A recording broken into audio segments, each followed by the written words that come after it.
ರಾಧೆಯ ಗೆದ್ದನು ಆ ಗೊಲ್ಲ. ಗೊಲ್ಲ ಅಂದರೆ ಯಾದವ ವಂಶದ ಗೊಲ್ಲ ಕೃಷ್ಣ, ನಿಮಗೆ ಗೊತ್ತು. ರಾಧೆಯ ಗೆದ್ದನು ಆ ಗೊಲ್ಲ, ರುಕ್ಮಿಣಿಯ ಕದ್ದನು ಆ ಗೊಲ್ಲ, ರುಕ್ಮಿಣಿಯ ಕದ್ದನು ಆ ಗೊಲ್ಲ.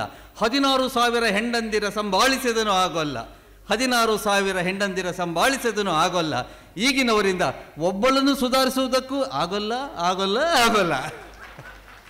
ವಿಷಯ ನಮ್ಮ ಕಡೆಯಿಂದ ನಗೆ ಮತ್ತು ಚಪ್ಪಾಳೆ ನಿಮ್ಮ ಕಡೆಯಿಂದ ಬರಲಿ ಅಂತ ಹೇಳಿ ಮೊದಲೇ ಒಂದು ಕಂಡೀಷನ್ ಮಾಡಿಕೊಂಡು ಕಡಿಮೆ ಅವಧಿಯಲ್ಲಿ ಹೆಚ್ಚು ವಿಷಯಗಳನ್ನು ಕೊಡಲಿಕ್ಕೆ ಅಂತ ನಾವು ಪ್ರಯತ್ನ ಮಾಡ್ತಾ ಇದ್ದೀವಿ.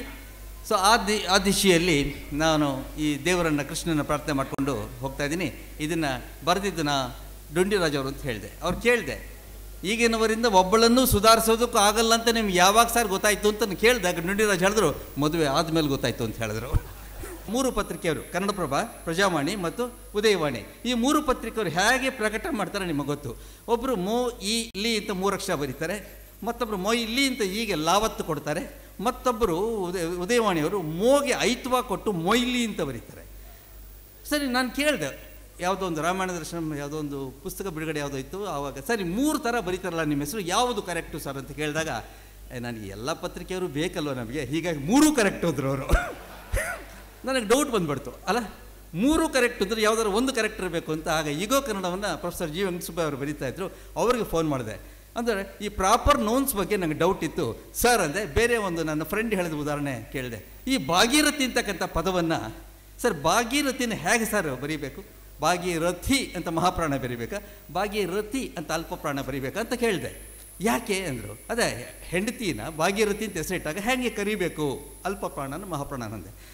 ಅದಕ್ಕೆ ಅವ್ರು ಹೇಳಿದ್ದು, ಹೆಂಗೆ ಬೇಕಾದ್ರೂ ಕರೀರಿ, ನೀವು ಕರೆದಾಗ ಅವ್ರು ಬರಬೇಕಷ್ಟೇ, ಆ ಥರ ಕರ್ಕೊಂಡ್ರೆ ಸಾಕು ಅಂದರು.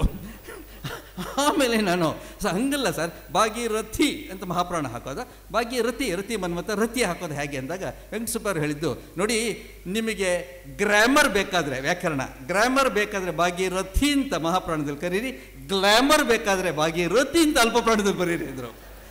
ಯಾವುದೇ ಒಂದು ಸಣ್ಣ ಉದಾಹರಣೆ ಆದರೂ ಆಗ್ಬೋದು. ಈ ಕನ್ನಡದ ಜಾಯಮಾನಕ್ಕೆ ಸಂಬಂಧಪಟ್ಟಾಗಿ ನಾನು ಸ್ಟೇಟ್ ಬ್ಯಾಂಕ್ ಆಫ್ ಮೈಸೂರು ಮ್ಯಾನೇಜರಾಗಿ ಭಾಳ ವರ್ಷ ಕೆಲಸ ಮಾಡಿದವನು. ಇಲ್ಲೇ ನಮ್ಮ ಹೆಡ್ ಆಫೀಸ್ನಲ್ಲೇ ನಾನು ಕನ್ನಡ ವಿಭಾಗಾಧಿಕಾರಿ ಕೂಡ ಕೆಲಸ ಮಾಡ್ತಾಯಿದ್ದೆ. ಈ ಕನ್ನಡ ಬಾರದವ್ರಿಗೆ ಕನ್ನಡವನ್ನು ಕಲಿಸ್ಕೊಡ್ತಕ್ಕಂತಹ ಒಂದು ಕಾಯಕ ನನ್ನದಾಗಿತ್ತು. ಒಂದು 30 ಜನ ಉತ್ತರ ಭಾರತದ ಪ್ರೊಬೆಷನರಿ ಆಫೀಸರ್ಸ್ನ ಸೇರಿಸ್ಕೊಂಡು ಅವರಿಗೆ ಒಂದು ವಾರದಲ್ಲಿ ಕ್ಯಾಪ್ಸುಲ್ ಕೋರ್ಸ್ ಅಂತ ಮಾಡ್ತಾಯಿದ್ವಿ. ಅಂದರೆ ಒಂದು ವಾರದಲ್ಲಿ ಕನ್ನಡ ಹೇಳ್ಕೊಡೋವಂಥದ್ದು. ಅವರು ಎಲ್ಲಿ ಅಸ್ಸಾಮಿಂದ ಬಂದಿರ್ತಿದ್ರು, ಮಹಾರಾಷ್ಟ್ರ, ಮಣಿಪುರಿ ಹುಡುಗ ಒಬ್ಬ ಇದ್ದ. ವಾಟ್ಸ್ ಯುವರ್ ನೇಮ್ ಅಂದರೆ ಅವ್ನಿಗೆ ಇಂಗ್ಲೀಷಲ್ಲಿ ಗೊತ್ತಾಗುತ್ತೆ. ಏನು ನಿನ್ನ ಹೆಸರು ಗೊತ್ತಿಲ್ಲ. ಏನೇ ಕನ್ನಡದಲ್ಲಿ ಕೇಳಿದ್ರು ಅವ್ರಿಗೆ ಗೊತ್ತಾಗಲ್ಲ. ಅವ್ರಿಗೆ ಫಸ್ಟ್ ಡೇ ನಾವು ಏನು ಹೇಳ್ಕೊಡ್ತೀವಿ ಅಂದರೆ, ನಮ್ಮ ಪ್ರೊಫೆಷನರಿ ಆಫೀಸರ್ಸ್ ಬರ್ತಾರಲ್ಲ ಬ್ಯಾಂಕಿಗೆ, ಫಸ್ಟ್ ಟೈಮ್ ಬಂದಿರ್ತಾರೆ ದಕ್ಷಿಣ ಭಾರತಕ್ಕೆ, ಒಂದೇ ಒಂದು ಪದನೂ ಗೊತ್ತಿರಲ್ಲ, ಒಂದು ಸ್ಟ್ಯಾಂಡರ್ಡ್ ಉತ್ತರವನ್ನು ಹೇಳ್ಕೊಡ್ತೀರಿ. ಒಂದು ವೇಳೆ ಕನ್ನಡದಲ್ಲಿ ನಿಮ್ಮನ್ನು ಯಾರಾದರೂ ಪ್ರಶ್ನೆ ಕೇಳಿದಾಗ, if you can't understand the question in Kannada, the right answer for all the questions is ಗೊತ್ತಿಲ್ಲ. That is the right answer. ತಕ್ಷಣ ಮಣಿಪುರಿ ಹುಡುಗ 1 minute sir, I will write down, ಗೊತ್ತಿಲ್ಲ, GOITTLLA, ಗೊತ್ತಿಲ್ಲ ಗೊತ್ತಿಲ್ಲ ಗೊತ್ತಿಲ್ಲ ಅಂತ ಗಟ್ ಮಾಡ್ಕೊಂಡು ಹೋಗ್ಬಿಟ್ಟ. ನೆಕ್ಸ್ಟ್ ಡೇ ಬ್ಯಾಂಕಲ್ಲಿ ಒಂದು 2 hours ವರ್ಕ್ ಮಾಡಬೇಕು. ಮ್ಯಾನೇಜರು, ರೇ ಆ ಕ್ಯಾಶ್ಲೆಟ್ ಲೆಡ್ಜರ್ ಎಲ್ಲರೂ ಇದೆ ಅಂದಾಗ ಈ ಮಣಿಪುರಿ ಹುಡುಗ ನಿಂತ್ಕೊಂಡು ಗೊತ್ತಿಲ್ಲ ಸರ್ ಅಂದಂತೆ. ಮ್ಯಾನೇಜರ್ ಗಾಬರಿ, ಒಂದು ನೀಕೆ ನರಸಿಂಹಮೂರ್ತಿ ಎಷ್ಟು ಕನ್ನಡ ಕಲಿಸ್ಬಿಟ್ಟಿದ್ದಾನೆ ಇವನಿಗೆ ಅಂತ. ಅವ್ನಿಗೆ ಬರ್ತಾ ಇದ್ದಿದ್ದು ಒಂದೇ ಪದ. ಸಂಜೆ ಬಂದ ಉಪ್ಪರ್ಪೇಟೆ ಪೊಲೀಸ್ ಸ್ಟೇಷನ್ ಅಂತ ಒಂದಿದೆ ಕಾರ್ಪೊರೇಷನ್ ಹತ್ರ, ಅಲ್ಲಿ ಬರ್ತಾ ಇರೋವಾಗ ಯಾರೋ ಪಲ್ಲವಿ ಟಾಕೀಸ್ ಎಲ್ಲಿ ಸರ್ ಅಂದ, ಗೊತ್ತಿಲ್ಲ ಅಂದ. ಇನ್ನೇನೋ ಕೇಳ್ದ, ಗೊತ್ತಿಲ್ಲ.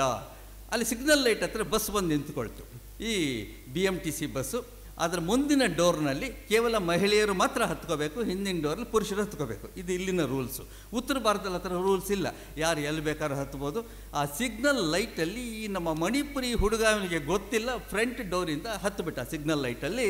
ಆ ಡ್ರೈವರ್ಗೆ ಏನು ಸಿಟ್ಟು ಬಂತಂದ್ರೆ, ರೈ ಸ್ವಾಮಿ ನೀವೇನು ಗಂಡಸ್ರೋ ಇಲ್ಲ ಹೆಂಗಸ್ರೋ ಇಂದಾಗ ಗೊತ್ತಿಲ್ಲ ಅನ್ನತಾನ.